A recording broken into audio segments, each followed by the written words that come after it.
লখিমপুৰ গোৱালপাৰা আৰু ধুবুৰী জিলাৰ উচ্ছেদিত লোকৰ পুনৰ সংস্থাপনৰ দাবীত অসম চৰকাৰৰ মুখ্য সচিবৰ লগত আলোচনাত মিলিত হয় অখিল গগৈ।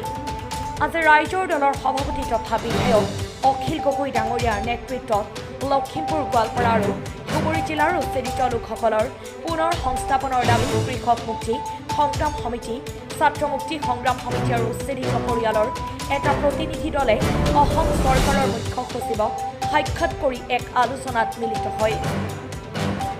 দীঘলীয়া আলোচনাটোত প্ৰতিনিধিসকলৰ পক্ষৰ পৰা ৰাইজৰ দলৰ সভাপতি অখিল গগৈ ডাঙৰীয়াই সকলো অভিযোগ উত্থাপন কৰে। বেআইনীভাৱে আৰু সাম্প্ৰদায়িক দৃষ্টিভংগীৰে ৰাষ্ট্ৰই কেতিয়াও উচ্ছেদ নকৰিবলৈ দাবী জনাই ৰাইজৰ দলৰ সভাপতি তথা বিধায়ক অখিল গগৈয়ে উচ্ছেদিত থলুৱা আৰু স্বদেশী পৰিয়ালসমূহক যথোপযুক্ত ক্ষতিপূৰণসহ মাটি দি শীঘ্ৰেই সংস্থাপিত কৰিবলৈ দাবী জনাই বিধায়ক অখিল গগৈয়ে। মুখ্য সচিবে আইন অনুসৰি কাৰ্য ব্যৱস্থা গ্ৰহণ কৰিবলৈ সন্মতি জনায়। উল্লেখযোগ্য যে যোৱা 11 জুলাইত ৰাইজৰ দলৰ সভাপতি আৰু বিধায়ক হিচাপে অখিল গগৈ ডাঙৰীয়াই মুখ্যমন্ত্ৰীক সাক্ষাৎ কৰি এই 3খন জিলাৰ উচ্ছেদিত ৰাইজক সংস্থাপন দিবলৈ দাবী জনাইছিল আৰু মুখ্যমন্ত্ৰীয়ে যুক্তিসন্মত আৰু আইনসন্মত কথাবোৰ মানি ল'ব বুলি ঘোষণা কৰিছিল। নিউজ ডেস্ক ৰিপৰ্ট বতত্ৰা লাইভ। আজি আমি লখিমপুৰৰ যিটো উচ্ছেদ আছিলে, ধুবুৰীৰ যিটো উচ্ছেদ আছিলে আৰু গোৱালপাৰাৰ যি উচ্ছেদ আছিলে, এই তিনিওটা বিষয়ক লৈ কিছুদিনৰ আগতে আমি অসমৰ মুখ্যমন্ত্ৰী ডাঙৰীয়াক সাক্ষাৎ কৰিছিলোঁ আৰু মুখ্যমন্ত্ৰী ডাঙৰীয়াই গোটেই বিষয়টো চিফ ছেক্ৰেটাৰীৰ হাতলৈ লিখি দিছিলে। আজি মুখ্যমন্ত্ৰী ডাঙৰীয়াৰ সেই তেওঁ লিখি দিয়া যি আমাৰ স্মাৰকপত্ৰখন আছিলে, আমাৰ স্মাৰকপত্ৰৰ ওপৰত তেওঁ লিখি দিছিলে, ফৰৱাৰ্ড কৰি দিছিলে। আজি সেই বিষয়টোক লৈ চিফ ছেক্ৰেটাৰীৰ লগত আমাৰ ৰাইজৰ দল আৰু কৃষক মুক্তি ছাত্ৰ মুক্তি সংগ্ৰাম সমিতিৰ উদ্যোগত আজি ধুবুৰীৰ প্ৰতিনিধি, গোৱালপাৰাৰ প্ৰতিনিধি আৰু লখিমপুৰৰ প্ৰতিনিধিৰ জৰিয়তে আজিৰ মুখ্য সচিব ডাঙৰীয়াক সাক্ষাৎ কৰা হ'ল।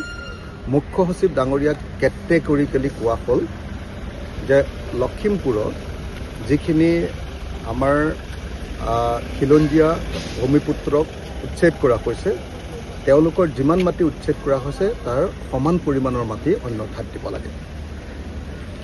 আনহাতে খ্ৰীষ্টিয়ান 20 ঘৰকো তেনেকৈ ধৰণে কৰিছিলে আদিবাসী, তেওঁলোককো ক্ষতিপূৰণ দিবলৈ কোৱা হৈছে। ঠিক তেনেকৈ আন মুছলমান যিসকল লোক আছিলে তেওঁলোককো, আটাইবিলাককে আমি যাতে অতি সোনকালে তেওঁলোকক এটা বিকল্প ঠাইত মাটি দি তেওঁলোকে যাতে ঘৰ বনাই থাকিব পাৰে, ঘৰ বনাবৰ কাৰণে এটা গভৰ্ণমেণ্টৰ পিনৰ পৰা ওৱান টাইম ফাইনেন্সিয়েল এছিষ্টেণ্ট দিবৰ কাৰণে আমি দাবী কৰিছোঁ। দ্বিতীয়তে গোৱালপাৰাৰ ক্ষেত্ৰত আমাৰ ইতিমধ্যে পাইকান নামৰ অঞ্চলটোত উচ্ছেদ কৰিছে, য'ত এজন মানুহক গুলীয়াই হত্যা কৰা হৈছে আৰু আপোনাৰ এখন বিলত কি বুলি কয় হাছিলা বিলত উচ্ছেদ কৰা হৈছিলে।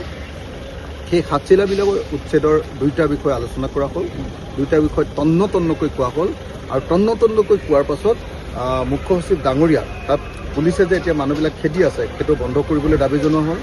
মুখ্য সচিবে লগে লগে সেইটোক ৰেছপন্স কৰিছে। দ্বিতীয়তে আমি কৈছোঁ যে অসমৰ মুখ্যমন্ত্ৰীয়ে কৈ আছিলে যে হাছিলা বিলৰ মানুহ আৰু পাইকানৰ মানুহ, সেই মানুহখিনিক নতুন এটা ঠাই কি কয় এইটো ৰাক্ষসিনী পাহাৰত সংস্থাপিত কৰিব বুলি কৈছিলে। তেওঁলোকক অতি সোনকালে সংস্থাপিত কৰিবৰ কাৰণে আমি দাবী উত্থাপন কৰিলোঁ আৰু এই বিষয়টোক লৈ মুখ্য সচিবে গুৰুত্ব দি গোটেই বিষয়টো আলোচনা কৰিছে। তৃতীয়তে আপোনাৰ ধুবুৰীৰ আমি চাপৰ অঞ্চলত যিটো উচ্ছেদ হৈছিলে, সেই উচ্ছেদৰ 3টা ধৰণৰ মাটি আছিলে। এটা হ'ল ম্যাদী পট্টাৰ মাটি। ম্যাদী পট্টাৰ মাটিত আমি যথোপযুক্ত 2013 চনৰ ভূমি ক্ষতিপূৰণ আইন অনুসৰি ক্ষতিপূৰণ দিবলৈ দাবী উত্থাপন কৰিছোঁ।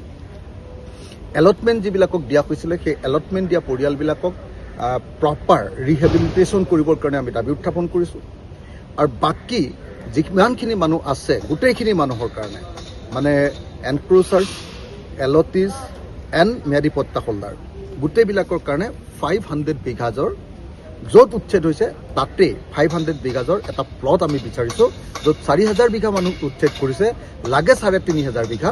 গতিকে সেই 500 বিঘা আমাক দি তাতে সকলো মানুহকে সংস্থাপিত কৰিবৰ কাৰণে এটা অল্টাৰনেটিভ জাগা বিচাৰিছোঁ। তাৰ লগত কিছু ক্ষতিপূৰণৰ ব্যৱস্থা কৰা হৈছে কৰিবৰ কাৰণে কোৱা হৈছে আৰু অসমৰ মুখ্য সচিব ডাঙৰীয়াই অসমৰ মুখ্যমন্ত্ৰীৰ লগত কথা পাতি অচিৰে এই বিষয়টোত সিদ্ধান্ত ল'ব বুলি আজি আমাক জানিবলৈ দিছে।